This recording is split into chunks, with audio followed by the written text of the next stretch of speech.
Have you ever ghosted someone on social media or on dating Yeah. apps?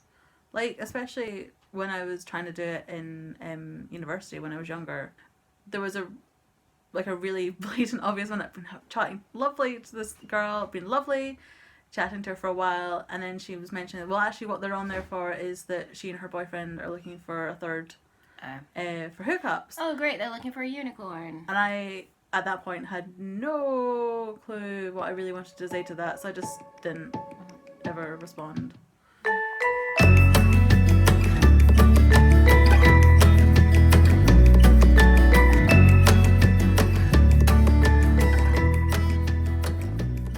How long do you like to talk before meetings? I think it depends why I'm on the dating site at that time. I've gone through stages where I am actually looking to like date and have a relationship, at which point I like a reasonable amount of preamble of how compatible actually are we. When I've been on dating sites just to use for hookups, kind of immediate. I'll schedule things for later on, but I don't mind messaging early to be like, hey, do you want to get together and have sex? How, like, when was the last time you were tested? Right. Do you feel the need to do that before we meet up? Kind of thing. Are you in a position where, like, I could come to yours / you could come to mine in the next day? Right. However long you need to get your ducks in order of having a place, having prophylactic equipment. That means condoms. Yes, sorry. Or barrier protection. Yeah. And making sure that you are STI free. Well, what about you? I like to chat for maybe a day or two and then make plans to meet if I think I want to meet the person. Like if they interest me in the conversation, because what I want to avoid is you start talking, you get emotionally invested, then you meet up, and it's like, well, you seem really lovely, but I don't have any interest in putting my face on your face or my hands in your pants. So I don't want that to happen. I don't want to invest in someone that then we meet up and it is immediately clear that we're not going to work out. I don't know. If we're going to meet, then I want to meet fairly fast, like within a couple of weeks. I don't want to spend time getting to know each other's whole life story. And then we meet up and it's like, well, this has been lovely. Never contact me again.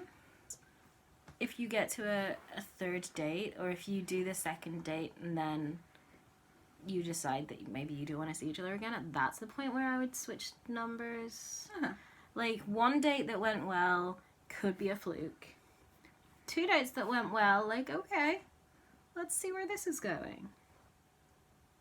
If it's like a dating type situation, I don't mind them having my actual number. Right. If it's a hookup, I don't mind them having my number either.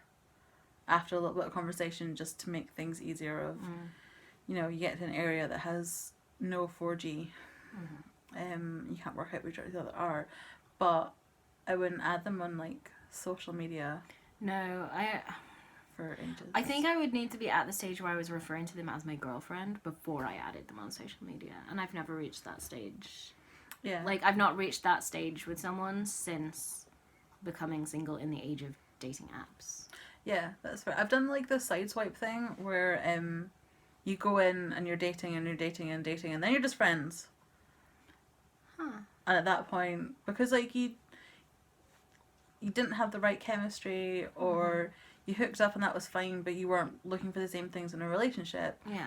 But you were both good people and you both liked each other, so you became friends. And that I've had that sideswipe happen a couple of times, and I have some lovely friends. Friends are good. Friendship is not a consolation prize. Friends are awesome. Yeah. And like, don't fucking ever complain about me putting you in the friend zone. If you are lucky, I will put you in the friend zone and become your friend. You want to be my friend. I probably don't want to be yours. I'm horrible. So if someone wants to match with you in online dating, what's the best way that they can do that? Like, what will get you to be into their profile? They have, I mean, at the moment, they have to not be looking for a relationship. They have to not be looking for anything that I'm not willing to give. So if I'm not looking for a relationship, I'm not going to bother with anyone that is looking for a relationship. And honestly, I think I'd probably slightly judge them for like actually matching with me when it would be very clear what I was looking for. Yeah. And just make me question their reading ability. I like people that are funny, but I do quite appreciate it when it's either like if they're being self-deprecating or being slightly sarcastic. Not on all of their profile, but you can have that one throwaway comment. What I really like is seeing people write about the things that they enjoy. There is something so attractive about seeing someone talk about the thing that they love. And when you can tell that this was like the start of a mini little happy rant that they've had to cut themselves off from. Yeah. Show me something that you're excited in. Show me what you actually care about. I don't know. I think like looking like, not even that we have specific interests in common, but looking like we could find compatible things to do together. Yeah. So someone who all of their pictures are them out getting completely wasted in clubs, that's probably not something that I'm going to want to do with them. Because the only time I go to clubs is for drag shows, and I am not meant to drink. Ditto, anyone that's their profile is all they're windsurfing and they're going on long jogs and stuff. I'm like, there are so many lesbians in Edinburgh whose main hobby seems to be hill walking, and I'm like, more power to you. There are gorgeous hills around Edinburgh. You go and have the best time with your lesbian self, but dear God, no, I'm not coming with you. Yeah, send me a selfie from the top and I'll cheer you on. Right. Like, I'll be pumped in height for you, but I'm not doing exercise. So those are kind of the two categories where I'm not likely to say yes. And other than that, like being kind of fun or funny, demonstrating self-awareness, demonstrating that you're a feminist in your profile is a help. Like, I'm more likely to say yes to a feminist. In fact, I'm only likely to say yes to a feminist. Mm-hmm. So what things would you recommend that people message you with if they're going to message first? Some things not to send as your first message to me. Don't tell me you're going to marry Jinx Monsoon. That's awkward. It's happened. It's weird. Don't go straight in with a comment on my appearance. I don't like that. A comment or a compliment or both, either? I like it when someone demonstrates they have read my profile and they are interested in something more than my body. Okay, right. Because even if I am just looking for someone to keep my bed warm, I want someone who's going to respect the whole person. I don't know. Good things. I have pictures of my rats in my profile. I like it when people message me to ask about them. But then you get those people who will message and just talk about your pets, and they have no interest in anything other than your pets. That's weird. Yeah. I've never done it, but I have thought about matching and messaging with people just to be like, your cat is adorable. Yeah. It's a really cute dog, but I'm going to respect them enough not to waste their time. Yeah. Just to do that. So yeah, I like when I get cute messages asking about my rats or asking about books. Books are a good thing to talk about with me. Or drag queens. I really like it when people say, who's your favourite drag queen and why. I like it less when they then respond to tell me that Katya was robbed and that Alaska shouldn't have won All Stars 2. Because I'm like, are you looking for a hookup or a fight? Top tip for me would be, don't start an argument. Yeah.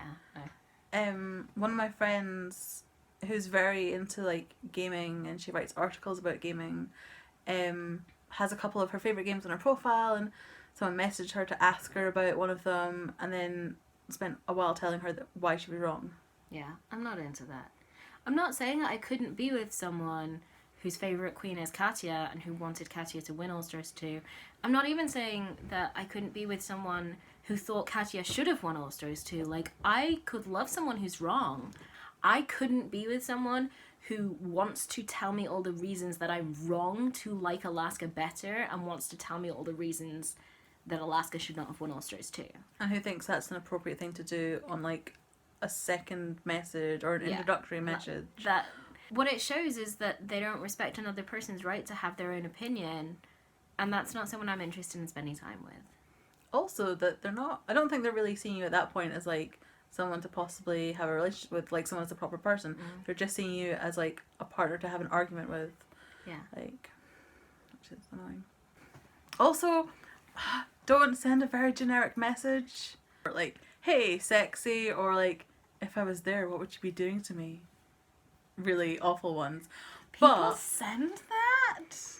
But there are also Men are like trash. there are also like the 5-paragraph long one that talks a lot about themselves and like would be really good on paper, except you realise it's a copy paste when it sort of says like, how's the winter going? And they've sent it in July. And you're like, oh, very basic things. Don't put all your personal information on a dating site / app. No, and stay safe. Meet in a public place first if you can. Have like a safety to call in. Yeah. And if you match with someone and you messaging each other and you're like, hey, let's hook up, let's meet up and have sex, and then it gets to the moment and you realize you don't want to, it is so more than fine to just be like, actually I'm not into this and I'm going to go home with my pajamas on and watch Game of Thrones. Like, you don't have to go through with anything you don't want to do, even if it's prearranged. Yeah. You can withdraw consent at any time. And if someone's coming to you and then they realise they're not into it, or if you go to them and they realise they're not into it, fucking respect that. Yeah, be a fucking human being about that shit. But be clear and be communicative about what you want and expect in the moment as well as in advance. Yeah. So how long would you wait or try to respond to someone that's like ghosting you? 2 unanswered messages is the limit. Yeah. Is my thing. Yeah, mine's about 2 as well. Like, if they've ignored 1, like maybe they got busy, maybe they just didn't have anything to say to that. If they've ignored 2, that's deliberate. They're not interested. Move on. Yeah. If you get rejected, if someone doesn't match with you, don't be upset because you don't want to be trying to make it work with someone that you're not clicking with someone that doesn't match what you want. But also, if someone, for whatever reason, they decide to ghost you, whether life does get busy, whether they get freaked out and just can't think of a way to tell you that they're not interested anymore, whatever the reason is, try not to hyper focus on it. I ghost people all the time. I still do. If I'm not interested, I'm just like, I just don't have the energy or the time to like send beautifully, meticulously handcrafted responses to everyone who I don't want to fuck. I have ghosted someone recently, and it was, I ended up ghosting out of pure forgetfulness and social awkwardness, in that I'd read the message while I was doing something, put my phone down, obviously then entirely forgotten that there was a message that I hadn't replied to. Yeah. So forgot about it for like 3 days until they sent the check-in message. And I think basically the same thing happened of like, I put it down for a while, and then I kept sitting going, oh, but no, I've left it for like a day since the check-in one. So I had to come up with a reason why I haven't answered it. And I overthought it and just eventually just didn't say anything. But at least for that one, I think we'd had like 2 previous messages. So there wasn't, hopefully, for the person, any like build up or disappointment. But I'm trying to be better.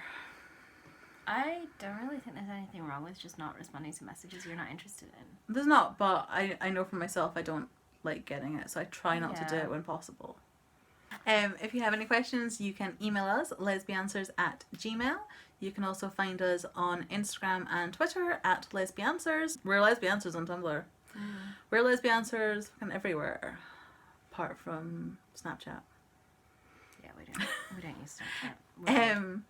And you can use the hashtag Lesbianswers on any other social media, and we will find it. So have a great week, guys. Make good choices, and we will see you next week for another video. Bye!